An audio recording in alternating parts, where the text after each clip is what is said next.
that. I don't see improvement from Mitch Keller, quite the opposite. I don't see that from JT Brubaker, though that's going to be intriguing for me. I saw quite the opposite in the second half. What is Oscar Marin doing? Is he the right guy to sort of lead the pitching program at the major league level? I understand that there's coordinators throughout the organization, but to me it's improvement of pitchers, period. And I'm talking about guys that are below average, Paul, becoming average players. I'm talking about average players, becoming pretty good players, and pretty good players becoming elite players. Like, that's the issue here. That's what got Neil Huntington and the old regime and their player development staff in trouble, and it's eventually what cost them their job. The failures of Tyler Glasnow and Garrett Cole. What have we seen over the last 3 years? And I understand there's a pandemic involved here, and you got to give guys an opportunity to deploy whatever plan or philosophy that they have.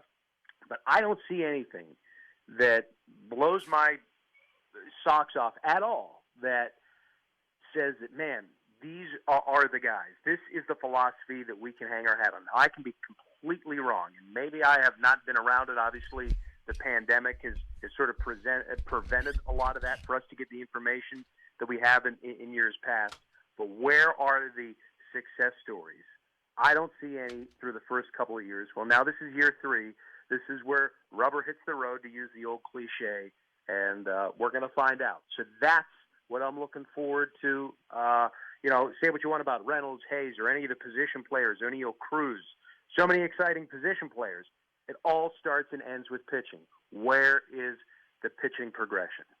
Well, absolutely. And I think the toughest part about that is we still probably their best options are probably still in AAA, right? I mean, as far as like the future goes, I mean, I guess we can go back with the whole Mitch Keller, same thing. Is this the year he has a breakthrough or whatever? But for the most part, anybody that we're talking about them building around, they all have to be the guys that that are in, the minors that maybe come up during the season, or some of the ones that might start up here, with the main team. But you're right. If there's not a progression of their pitching, then I'm not sure that they are on schedule to get to show the improvement the next year or two, like we're being told. Well, and it complicates everything, Paul, doesn't it? It complicates how you view Brian Reynolds. Is he part of the future, or is he a trade chip?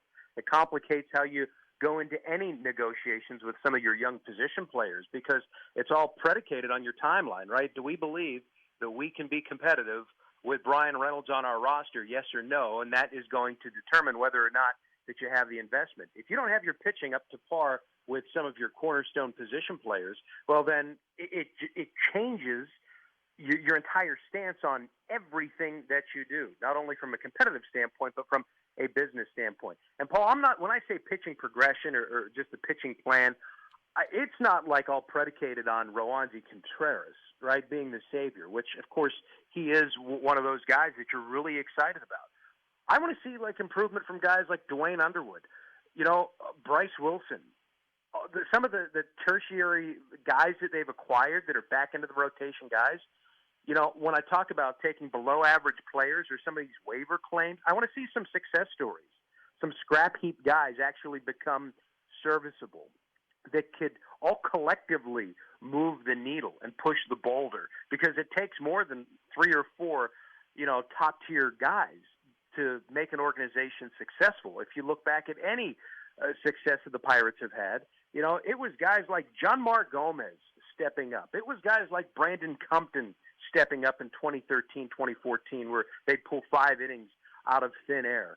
Obviously the A.J. Burnett and Francisco Liriano stories were really good stories. Those were turnaround stories. Liriano, comeback player of the year. That's what they need, right? And it's not necessarily guys that they've traded away or high draft picks. It's guys that they've signed and brought in on minor league deals or a shrewd move that they've made. They need more pitching success stories than they've had since they took over at the start of the 2020 season. There's no question about it. Well, you mentioned some of the guys, obviously, this year that we need to see some progress for. Obviously, I mean, Brian Reynolds really had a good bounce back year. I think he'll be fine. But beyond that, I mean, do we need to see Brian Hayes take a step forward? 100%. Yeah. And I also want to see a clean bill of health from Hayes. Obviously this ankle injury is kind of hampering him, and we're getting some mixed signals today coming from Pirates camp as to whether or not he's going to be ready for Thursday. Is he an injury-prone guy? I don't want to start, throwing labels on guys because that's so unfair. But, it was the hand last year. Is this ankle going to linger for a little while? Obviously, there's talks of really wanting to engage his camp with an extension. If he's one of these guys that is a perennial Gold Glove winner that can be a cornerstone of your franchise, well, the health question, I think, is starting to become one. And that's perhaps of no fault of his own. Freak injury last year, with the hand, and you turn an ankle, you turn an ankle. It's not like it's soft tissue stuff that is a lack of maintenance or care or anything along those lines. But the point remains, right? We've been waiting for going on now 3 years here. He bursts onto the scene, gives us a 1 month sample size.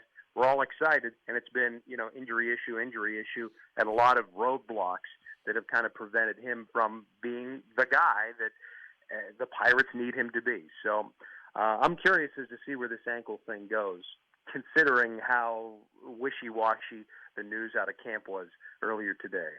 No question. I mean, I think that's the thing. If he, hopefully he's is going to be able to play a lot.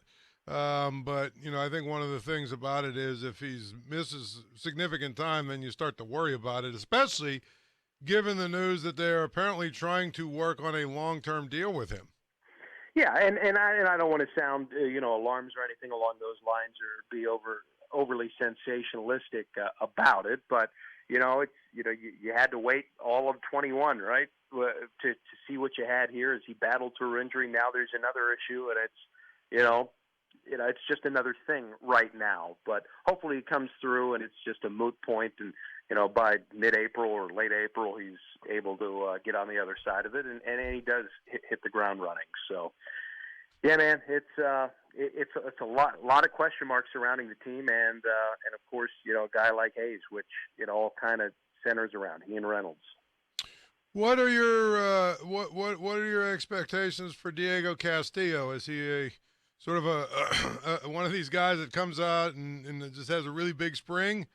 And then, doesn't really do a whole lot? Or do you think that he could be a guy that, once they find a position for him, becomes a really good player for them? I like him. Obviously, you burst onto the scene like you did last year. There's a ton of energy. There's a ton of man strength there. I think that he's a sustainable guy. He's somebody that has kind of been under-celebrated as far as an acquisition is concerned. But I think there's going to be tons of swing and miss, and there's going to be a lot of learning along the way with a guy like Diego Castillo. When you have a type of player like him that is just so dynamic in many respects, and he plays with that let's call it like a childlike just joy about everything that he does, while that can be infectious, I think that also is going to create, I think, some valleys along the way that Pirate fans are going to have to live with. He's not going to come out and be just a dynamic, 5-win player, for 162. He strikes me as a guy that will have his hot streaks, but also will, have his 1-for-19s or his 2-for-36s over a 2-week stretch until he really sort of figures out how to be at the big league level a guy that can, the key is consistency, show up every single day. That's the excitement that I have for Diego Castillo, but also a little bit of a concern as well. No, there's no question. The other thing when he eventually gets up to the majors is what can we expect from O'Neal Cruz? Well, obviously one of the most dynamic players that they've had in quite some time, perhaps the most intriguing player that they've had, dare we say, since, Barry Bonds? Paul, I mean, you got to go back to see this true freak of nature that he really is. I mean, we're talking about a guy pushing 7 foot, and he's a shortstop. Now, he's likely not going to wind up there. But from a tools perspective, and from a guy that can take your breath away, Starling Marte kind of comes to mind, just the things that he does. McCutchen in his early heyday, you think of the way that they kind of took your breath away, and I think O'Neal Cruz is that type of talent. And much like Castillo, you have a very long, loopy swing that could probably get exploited with a good pitching plan, that they want to make sure that he is well equipped to be able to handle big league pitching. And once they do carve him up a little bit, to figure out how to manage his body right at the big league level. If everybody's wondering, and I think he's probably big league ready right now, and the Pirates are likely being overtly conservative with him from a development standpoint, but from a business standpoint as well, because I understand the cynics will roll their eyes that are driving out there. I think it's a double-edged sword, right?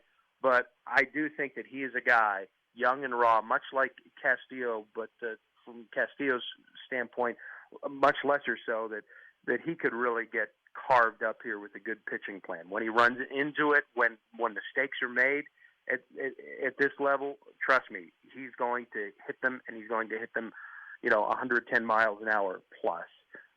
So he is going to be, I think, the most exciting player that we've had in the better part of a decade. And that's going to be really, really fun to watch, and really a shrewd move by Neil Huntington. Got him for a left-handed reliever on an expiring contract. Keep in mind, Paul, he was dealt for Tony Watson straight up. Oh, that's actually one of the deals that if he turns into who we think he's going to be, that's going to be one of those deals that'll go down as certainly a win for the Pirates.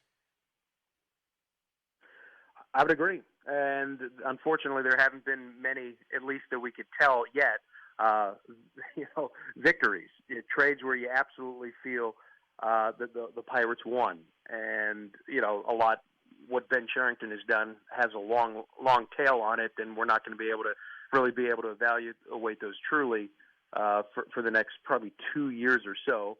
Heck, I mean, Cruz was dealt for, back in 2017 they dealt Watson away, if memory serves. So it's 5 years in the making to really be able to, assert that as a win for the Pirates. But I think looking back, you could certainly say so.